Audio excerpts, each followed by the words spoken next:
नमस्कार, मी डॉक्टर मनोज पाटील, एक पर्यावरण कार्यकर्ता आहे. अमृत प्रकृती वंदना असा जो कार्यक्रम आत्ता सुरू आहे त्याच्याबद्दल आपण दोन गोष्टी बोलणार आहोत.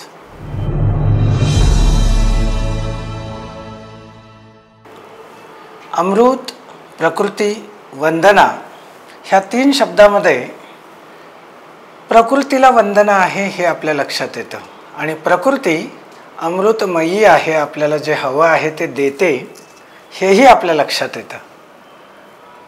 पण या प्रकृतीची जी नासाडी विविध कारणाने झाली त्याला परत दुरुस्त कसं करायचं याच्यासाठी अनेक जण अनेक पद्धतीनं प्रयत्न करत आहेत.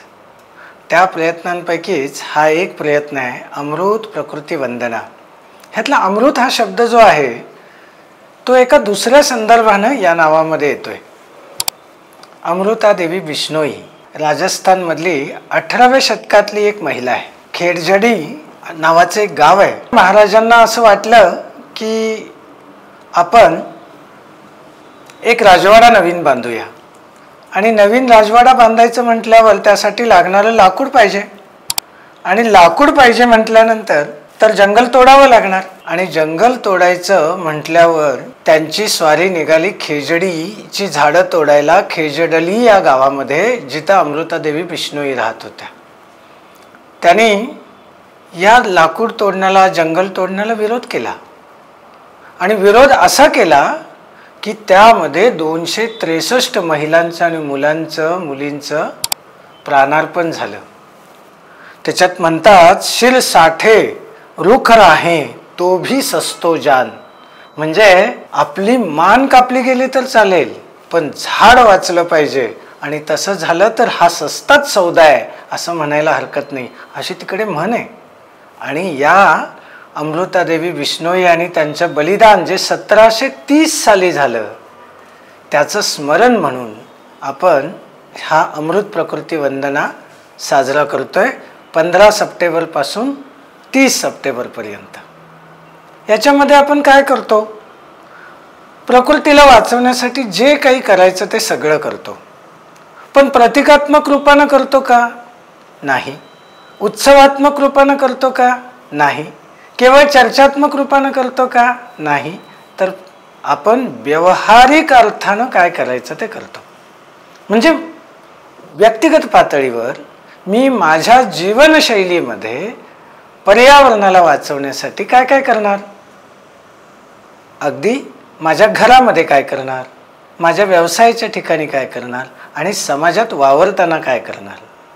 काही वेळा माझा मित्रमेळा तयार झाला, सामाजिक संस्था तयार झाली तर त्यांनाही घेऊन मी कसं काम करणार. या सगळ्या गोष्टींचा विचार व्यवहारामध्ये आणणं आणि आपल्या जीवनामध्ये उतरवणं हे ज्याचं मुख्य ध्येय आहे ते पर्यावरण संरक्षण गतिविधीला आपण अमृत प्रकृती वंदना असं म्हणतो. म्हणजे काय? आपल्याला माहिती आहे ही प्रकृती बनली आहे 5 पंचमहाभूतांची नावं आपण घेतो. पण पर्यावरणाचा विचार करताना जल, जंगल, जमीन, जीव आणि ऊर्जा ह्या 5 गोष्टींचा विचार आत्ताच्या काळामध्ये आपल्याला करावा लागणार आहे. जल कसं वाचवणार? कमीत कमी वापरून वाचवणार आणि त्याच्यामध्ये केमिकल न मिसळता ते शुद्ध ठेवण्याचा प्रयत्न करणार. आमची जी जलाची स्रोत आहेत, नदी, सरोवर, तळी, ओढी, या सगळ्यांचं स्वरूप शुद्ध कसं राहील यासाठी कसं काय करता येईल. आणि प्रत्येक वेळी असं बरं का की व्यक्तिगत पातळीवर काय करता येईल, व्यावसायिक पातळीवर काय करता येईल आणि सामाजिक पातळीवर काय करता येईल. मग हे कसं करता येईल? आपण कितीतरी केमिकल आपल्या घरामध्ये घराच्या स्वच्छतेसाठी वापरतो. बागेमध्ये बाग निरोगी राहण्यासाठी पेस्टिसाइड्स वापरतो, फंगिसाइड्स वापरतो आणि इन्सेक्टिसाइड्स वापरतो. खत म्हणून सुद्धा कितीतरी केमिकल आपण वापरतो. आपल्याला माहिती आहे का केवळ सांगली जिल्ह्यामध्ये 60,000 टन इतकं रासायनिक खत जमिनीमध्ये टाकलं जातं. मग निदान आपण आपल्या घरापासून सुरुवात केली तर फार मोठा फरक यात पडणार आहे का? नाही. पण संस्कार घरामध्ये घडणार आहे. आम्ही केमिकल्स फर्टिलायझर का वापरत नाही, इन्सेक्टिसाइड्स का वापरत नाही, ही आमची मुलं आमच्याकडून बघून शिकणार आहेत. आणि त्यामुळं पुढची जी येणारी पिढी आहे ती पिढी पर्यावरणाबाबत जागरूक असलेली पिढी आहे. आत्ता आपण आपल्या बुद्धीच्या जोरावर, कल्पनेच्या जोरावर म्हणा किंवा संकटाला बळी पडलो म्हणून पर्यावरणाबाबत जागरूक झालो आहोत. आणि पर्यावरणाचे युक्त जीवनशैली आपण अंगीकारली पाहिजे असं आजही आपल्यातल्या काही लोकांना वाटतंय. त्याच्याऐवजी जर सर्वांना वाटलं, अधिकाधिक लोकांना वाटलं, समजा सर्वांना शक्य नाही पण अधिकाधिक लोकांना वाटलं तरी सुद्धा पर्यावरणाची समस्या सुटायला मदत होणार आहे. आणि आत्ताची मुलं ही संस्कारक्षम वयातली मुलं, त्याने जर पाहिलं की माझ्या घरामध्ये केमिकल आणताना आई 10 वेळा विचार करते, माझ्या घरामध्ये वीज खर्च करताना बाबा 10 वेळा विचार करतात, माझ्या शाळेमध्ये प्रांगण सगळं पर्यावरणपूरक राहील, आपण त्याला काय म्हणू शकतो, हरित कॅम्पस म्हणू शकतो, माझा कॅम्पस हरित राहावा यासाठी माझी संस्था, माझी शाळा प्रयत्न करते, हे त्याला वारंवार दिसेल. यातून आजच्या पेक्षा पुढची पिढी चांगली असेल याबद्दल खात्री आहे. पण आपण आपल्या जीवनामध्ये ह्या गोष्टी आणल्या पाहिजेत. ह्या 15 दिवसामध्ये विशेष करून आपण काय करूयात, आपल्या घरामध्ये जल संरक्षणाचे काय काय उपाय आपण करतो एकदा आपण आपलं ऑडिट करूया. तसं काही करायचं असेल तर आपल्याला या केमिकलच्या ऐवजी काय असं म्हणून जेव्हा आपल्याला पर्यावरणाच्या समस्या सोडवण्याचा विचार करायला लागतो त्यावेळी फक्त अडचणी सांगून चालणार नाही, फक्त निषेध करून चालणार नाही, फक्त हे करायचं नाही ते करायचं नाही असं म्हणून चालणार नाही, तर उपाय करावे लागतील, उपाय द्यावे लागतील. पण त्या केमिकलला पर्याय म्हणून आपल्या घरातलं बायो एन्झाईम आहे. आपल्या घरामध्ये बायो एन्झाईम तयार करायचं. बायो एन्झाईम कसं तयार होतं, फक्त 30 ग्रॅम गूळ, 70 ग्रॅम लिंबूवर्गीय फळाची साली आणि 1 लिटर पाणी साधारण 45 दिवस आपण एखाद्या बरणीमध्ये ठेवलं आणि अधूनमधून त्यातनं वायू काढत गेलो तर खाली जे तयार होतं ते बायो एन्झाईम तयार होतं. ते आपल्या झाडांवर कीटकनाशक म्हणून काम करतं, बुरशीनाशक म्हणून काम करतं, टॉनिक म्हणून काम करतं, सगळं करतं. एवढंच नाही तर फरशी पुसायला सॅनिटायझर म्हणून सुद्धा काम करतं, बेसिन धुवायला उपयोगी पडू शकतं. असं बायो एन्झाईम आपल्या घरामध्ये तयार झालं तर त्या बायो एन्झाईमचं सॅम्पल आमच्या दिवाणखान्याच्या एका कपाटामध्ये आम्ही सजवून ठेवलं तर आपल्या घरामध्ये अनेक प्रकारच्या बिया येतात. आणि त्या बियापासून रोप तयार करणं किती साधी सोपी प्रक्रिया आहे.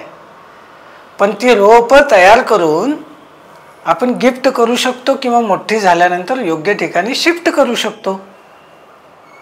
पण जोपर्यंत आपण गिफ्ट अथवा शिफ्ट करत नाही तोपर्यंत ही रोपं आपण आपल्या दिवाणखान्यामध्ये सजवून ठेवू शकतो की नाही.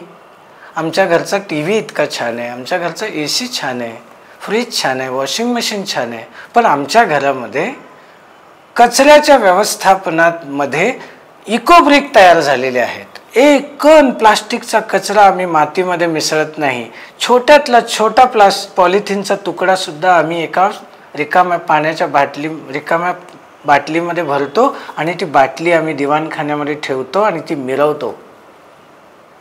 म्हणजे आमच्या दिवाणखान्यामध्ये बायो एन्झाईमची बाटली, आमच्या दिवाणखान्याच्या कबडमध्ये एखादं वाढत असलेलं झाड, आमच्या दिवाणखान्यामध्ये या प्रकारचं तयार झालेलं ओल्या कचऱ्यापासून तयार झालेलं खत, आमच्याकडे आलेल्या बीजापासून आम्ही रोप तयार करतो आणि त्या बीजापासून त्याचा अंकुर कसा तयार होतो, त्याचं छोटे 2 पानं कशी फुटतात, मग त्याची फांदी कशी होते आणि अशा प्रकारे रोपं कशी तयार होतात हे आमच्या घरातला बालक समजून घेतो.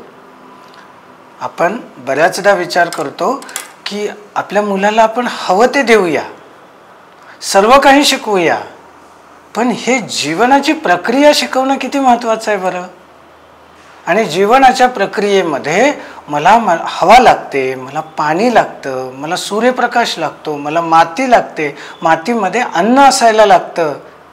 ह्या सगळ्या गोष्टीचा बोध आम्ही या निमित्तानं आमच्या पिढीला, येणाऱ्या पिढीला जर देऊ शकलो तर आमचं हे प्रकृतीची वंदना आहे. आणि ही प्रकृतीची वंदना केवळ प्रतिकात्मक असून चालणार नाही. आम्ही अगदी एकमेकांच्या घरामध्ये जात असू, येणाऱ्या माणसाला तर ते आपल्या दिवाणखान्यातली वस्तू पाहायला मिळतील, पण आपण जेव्हा जातो तेव्हा आपल्याच बागेतलं, जे बागप्रेमी असतात त्यांच्यामध्ये आपल्याला पाहायला मिळतं बघा, की आपल्या बागेतले एखादं लिंबू छानपैकी जाताना, भेटायला जाताना घेऊन जातो. मेथीची जुडी आपल्याच गच्चीवर तयार झाली असेल तर ती घेऊन जायला आपल्याला कौतुक वाटतं. तसं गवती चहाची एखादी पेंडी तयार करून आपण आपल्या घरी घेऊन जाऊ शकतो. कढीपत्त्याचं झाड लावलेलं असतं ते घेऊन जाऊ शकतो. पण यानं होणार काय आहे तर माझ्या घरामध्ये, माझ्या जीवनामध्ये पर्यावरणपूरक जीवनशैलीची किती अंग स्वीकारलेली आहेत याचा प्रसार न कळत आपण जिथं जातो तिथं करणार आहोत. आणि तसं केल्यामुळं हे पहिल्या 15 दिवसामध्ये असं आपण म्हणत असलो तर हे फक्त 15 दिवस करायची गोष्ट नाही, नेहमी करायची आहे. पण 15 दिवस हे नक्की करायचं आहे. फक्त घरात नाही, आपल्या व्यवसायाच्या ठिकाणी सुद्धा. व्यवसायाच्या ठिकाणी समजा आपला दवाखाना असेल, कारखाना असेल, जे वेस्ट निघतं त्या वेस्टवर प्रक्रिया नीट होते की नाही, ती प्रक्रिया नीट व्हावी हे केवळ कायद्याचं बंधन असून उपयोग नाही. कायदे नसतील तर चालेल, पण आपलं नैतिक बंधन आहे की नाही, या नैतिक बंधन मानणारी पिढी आपल्याला तयार करायची असेल तर आपल्या जीवनामध्ये या गोष्टी आल्या पाहिजेत. म्हणून अमृत प्रकृती वंदना आहे. ह्या अमृत प्रकृती वंदनाचा विचार आपण सदैव करत राहिलो आणि प्रत्येक पावलावर आचरण करत राहिलो तर खऱ्या अर्थानं अमृत प्रकृती वंदना होणार आहे.